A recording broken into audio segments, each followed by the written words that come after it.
There is tremendous evidence of ancient cultures visiting North America long before the conventional belief of European colonization.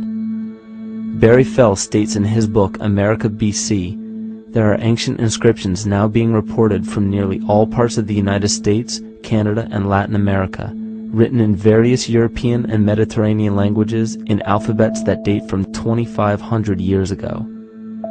William Commonus Beaumont wrote, "The Toltec and Maya civilizations never originated on American soil, but appeared there full-blown, with a well-defined art and system of hieroglyphic writing which possesses affinities with Egyptian. It is found that there are thousands of prehistoric sites across New England and several other northern states showing inscriptions, carvings, and mounds created by Druidic mariners as far back as 800 BC.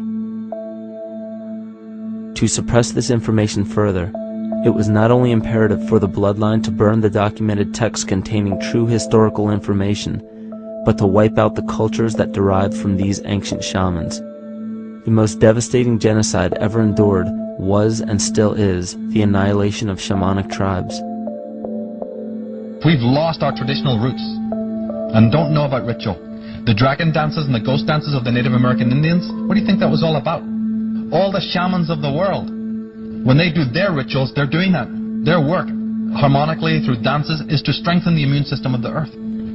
But they've been all murdered. So that was why in the 17th century, exactly the same period I'm talking about, there was an all-out agenda that when you come across indigenous people, you annihilate them. Columbus was sent on his expedition along with agents of the crown to disrupt the lives of the natives and seize mineral resources. He visited every island in the Caribbean, depleting the gold and taking as many slaves of the native Taino tribe as possible. 5 million natives were murdered within 3 years, according to Leah Trabic.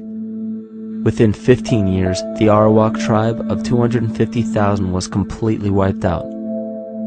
The population of the United States prior to European contact was greater than 12 million. 4 centuries later, the count was reduced by 95% to 237,000. From 1494 to 1508, over 3 million people had perished from war, slavery, and the mines. Who in future generations will believe this? I myself, writing this as a knowledgeable eyewitness, can hardly believe it. My eyes have seen these acts so foreign to human nature, and now I tremble as I write. Another agent of the false ego bloodline was Hernando Cortez, who decimated the Aztec tribe and plundered their mineral resources. This again was the case through Cortez's second cousin, Francisco Pizarro, who conquered the Incan Empire in Peru. These atrocities are seen throughout Africa, New Zealand, New Guinea, East Timor, and are still seen today in Canada. This was a deliberate attempt to bury any surviving remnants of the ancient world and our true history. It is a naive mistake, however, to categorize and blame everything and everyone involved with politics or religion for this suppression of knowledge. It is only natural for people to crave spiritual understanding when there are so many manufactured missing links and perversions in the spiritual text today. And due to this void of spiritual wisdom, honest and moral people who are simply trying to understand their place in this world become the prime consumer market for those who wish to exploit this vulnerability. The ego is something that is it's insecure. It's something that is in need of control. The ego actually is an inferior thing, but it's trying to act like it is something that is superior. Hence this schism occurs between the ego and between the unconscious or the self. There's a kind of a messiah complex at work here as well, I feel, that we project the savior type ideal on someone, and we expect them to save us, and we're not willing ourselves to kind of deal with this and get to the root of why we perhaps feel insecure, or why we feel we don't have enough power to run our own lives, basically.